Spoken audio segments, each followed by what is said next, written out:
Esse é um assunto que é do ginecologista, sim. A síndrome metabólica, síndrome plurimetabólica, tudo isso é a nomenclatura que vem sendo utilizada. Eu vou usar mais síndrome metabólica, que é o que a maioria dos tratados hoje, dos consensos, recomenda. Embora isso tenha sido descrito já na década de 80, que se chamava antigamente síndrome X, mas é uma questão muito antiga, hein? E vocês vão ver, e na realidade na era hipocrática já existiam referências ao que nós vamos falar hoje. Veja o que o Hipócrates achava no século V a.C., que a morte súbita era mais comum para aqueles magros, para aqueles que são naturalmente mais gordos do que magros. Olha que constatação. O gordo morre mais do que o magro, isso o Hipócrates já falava. E hoje nós sabemos que a síndrome metabólica, na realidade, não é uma doença, é um conjunto de fatores de risco para desenvolvimento de diabetes do tipo 2, para a doença cardiovascular aterosclerótica, consequentemente para a morte por doença cardiovascular. Então, é o encontro desses fatores de risco que nos leva a perceber que existem pacientes de risco, e o ginecologista ele tem uma participação importante no encontro dessas mulheres, na detecção desses fatores de risco, e vocês vão observar que existem algumas entidades clínicas que realmente são muito próximas a nós, no nosso dia a dia. E tanto na mulher do período reprodutivo, quanto na mulher já na menopausa, na pós-menopausa, fundamentalmente. Esse quarteto mortal foi descrito por Kaplan em 1989, que deu o nome inicial à síndrome X de Raven, a síndrome metabólica. Então ele considerava a obesidade central, a obesidade abdominal, a intolerância à glicose, o aumento dos triglicerídeos e a hipertensão arterial como os principais fatores que levam realmente à doença cardiovascular aterosclerótica e ao diabetes. Então esse é o que nós conhecemos como quarteto mortal. Tinha até uma figura original que eu queria passar, e está aqui. Essa é a que ele descreveu como quarteto mortal. E realmente todos eles, gordinhos, hipertrigliceridêmicos, hipertensos e com intolerância à glicose. Esse é o dia a dia que a gente vê, claro que no lado feminino. A resistência à insulina é um elemento central, mas é muito ligada à obesidade. Então, quando nós falamos obesidade, resistência insulínica, já subentende que é a síndrome metabólica. Então, precisaria observar as interações da resistência insulínica, principalmente com a obesidade, claro que levaria a diabetes do tipo 2, a síndrome metabólica está aqui, e aparece já uma situação clínica que é bastante comum para nós ginecologistas, que é a doença ou síndrome dos ovários policísticos. Muitos de nós nos deparamos com essas mulheres que têm essa doença, e com a hipertensão também. Na realidade, é uma interação de fatores, e o elemento central é a própria resistência insulínica.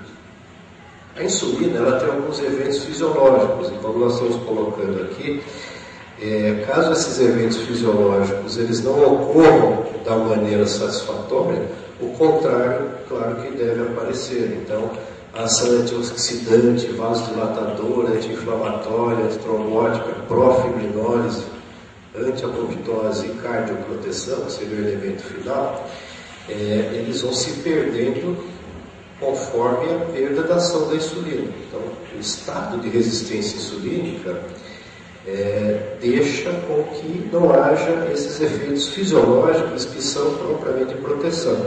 Quando nós voltamos há muito tempo atrás e fomos estudar isso, vocês lembram, na bioquímica, você tinha lá o principal mediador para a entrada de glicose dentro da célula, seria a insulina. A insulina ela media a entrada da glicose, a glicose vai para dentro da célula, vai ser transformada em G6P, que é a glicose 6-fosfato, para depois participar do ciclo de Krebs. Esse é o mecanismo mais básico de obtenção de energia. E isso é mediado via insulina. Para que se ainda tenha isso no estado de resistência à insulina, acaba aumentando o nível desse hormônio. E a insulina em excesso aí passa a ser um hormônio até de crescimento. Então ele tem um lado fisiológico, tem um lado da sua falta de ação e tem um lado do seu excesso. Por exemplo, para o vaso sanguíneo, quando se tem excesso de insulina, é capaz de se ligar a receptores do tipo IGF e fazer proliferação endovascular, ou seja, ela promove aumento do endotélio vascular. E isso, ligado a outros fatores de risco, lesa esse endotélio e começa, por exemplo, a doença aterosclerótica. Então, existem esses lados que nós precisaríamos também ficar bem atentos, é muito do nosso dia a dia. A resistência à insulina ocorre por sinal deficiente no receptor de insulina e a perda dessas suas funções fisiológicas. Essa sinalização deficiente pode ser genética, mas também pode ser adquirida. Então, existem magros que têm resistência insulínica, isso é verdade. Existem populações, existe um grupo populacional, por exemplo, na Índia, em que os homens são magros. No entanto, eles apresentam um alto grau de resistência insulínica, problemas no receptor da insulina, mas não é a maioria. Esses grupos populacionais, embora existam, eles perdem muito para o grupo que é da resistência insulínica adquirida. Então, esse receptor passa a não ter a sua ação adequada diante de uma situação que é muito mais comum, que é a própria obesidade. Então, a obesidade, particularmente a obesidade central, aquela na região central do abdômen, a obesidade androide, ela leva, sim, a problemas com sinais deficientes do receptor de insulina. Esse gráfico aqui mostra bem isso. Veja que antes de se ter um diagnóstico clínico de um diabetes, que seria um aumento da glicemia, aqui já aparece a desglicemia, veja que a insulina já começa a aumentar bastante, denotando aqui o estado de resistência à insulina. Nesse momento, o pâncreas ainda responde adequadamente, com níveis insulinêmicos que conseguem manter a glicemia em padrão normal. A partir de determinado momento, a perda da sinalização desses receptores levaria ao grau de resistência insulínica, em que os níveis de glicose agora sim começam a aumentar, seja eles no jejum ou no pós-prandial, ligados então à insuficiência desse hormônio. E claro que a secreção depois de um certo tempo vai diminuindo. Então, também não é errado dizer que uma pessoa evolui com diabetes do tipo 2 por uma necessidade até da insulina. Pode ocorrer isso. Mas o diagnóstico da síndrome metabólica seria feito com a presença de pelo menos 3 dos 5 fatores abaixo. Obesidade abdominal, isso aqui é do ATP3 norte-americano, de 2001. Uma cintura acima de 102 centímetros nos homens e 88 centímetros para as mulheres. Triglicerídeos acima de 150 miligramas por decilitro em ambos os sexos. HDL colesterol protetor, menor do que 40 nos homens e menor do que 50 nas mulheres. Pressão arterial maior ou igual a 130 por 85 e glicemia maior ou igual a 110. Então, encontrou 3 desses 5, você já vai catalogar. Essa mulher é uma mulher de risco para doença aterosclerótica, uma mulher de risco para morte cardiovascular. Quer dizer que isso vai ocorrer já, mas nós podemos detectar isso muito antes. Eu tenho certeza absoluta que vocês estão lembrando de várias pacientes jovens que já atenderam com esse perfil, principalmente aquelas que vêm com consultório de ginecologistas que têm síndrome dos ovários policísticos. Vem aquela ovuladora crônica, quer engravidar, você observa que ela tem pelo menos 3 disso aqui, e nós precisamos agir não só para a questão relacionada à fertilidade, mas também pensando na sua vida futura como fatores de risco para a mortalidade pela doença cardiovascular. Vamos ver o próximo?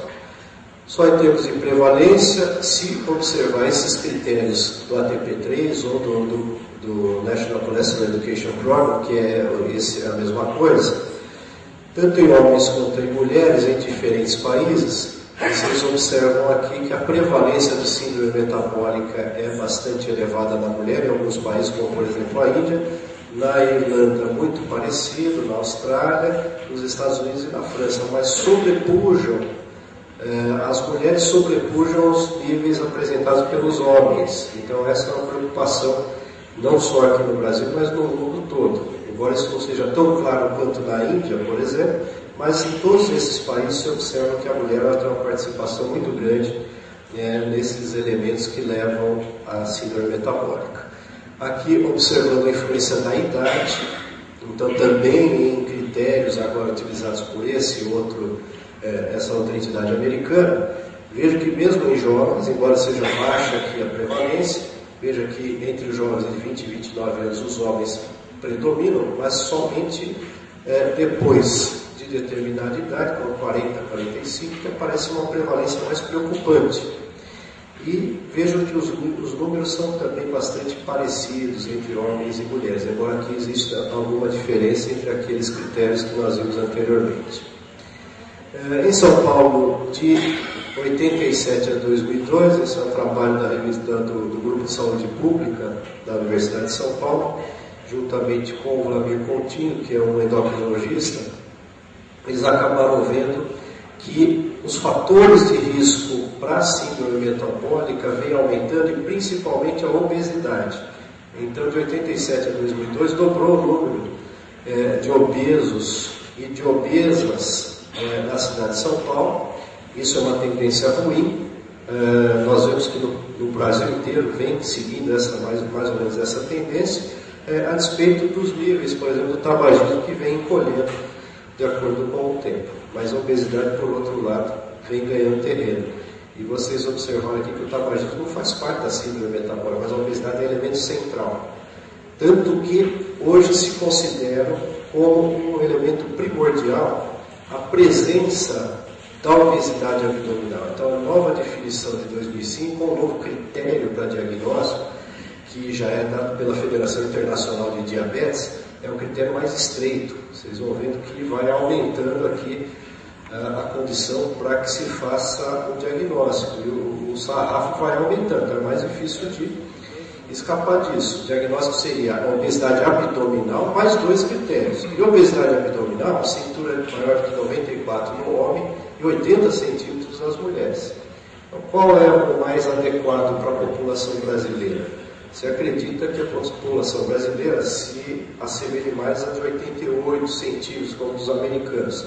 Mas, como se pode observar aqui, quando se fala em diabetes, a coisa muda. Então, para quem estuda mais o lado do diabetes, eles já colocam com 80 centímetros, em 85 centímetros de cintura, a mulher já ganha um ponto e é elemento central. E ganhou esse ponto na cintura, se ela tiver mais 2 aqui, que é fácil de encontrar, triglicerídeos acima de 150, o HDL menor do que 50 na mulher, e a pressão arterial 13 por 8,5, glicemia de 110 baixou para 100, nós iríamos já então estar diante de um caso de síndrome metabólica. Então, todo clínico tem acesso a esse diagnóstico e tem a obrigação de fazer. Embora não seja uma doença, ele reflete nos padrões de vida e reflete na doença que mais mata em todo o mundo, que é a doença cardiovascular.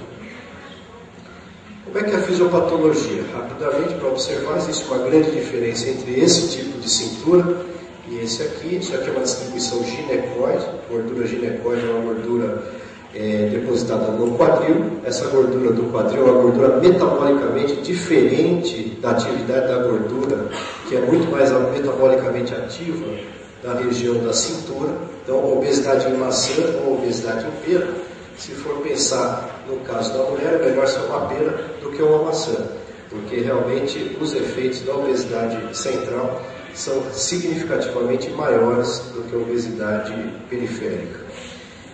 Aqui, então, a adiposidade abdominal, por isso que é o elemento central, aumenta o risco de doença arterial coronariana, independentemente do índice de massa corporal. Então, essa é uma outra constatação.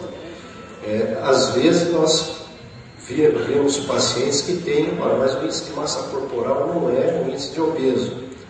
No entanto, tem a cintura acima de 88 centímetros numa mulher. O que eu considero? O IMC ou a cintura? A cintura. porque realmente é a obesidade central, a obesidade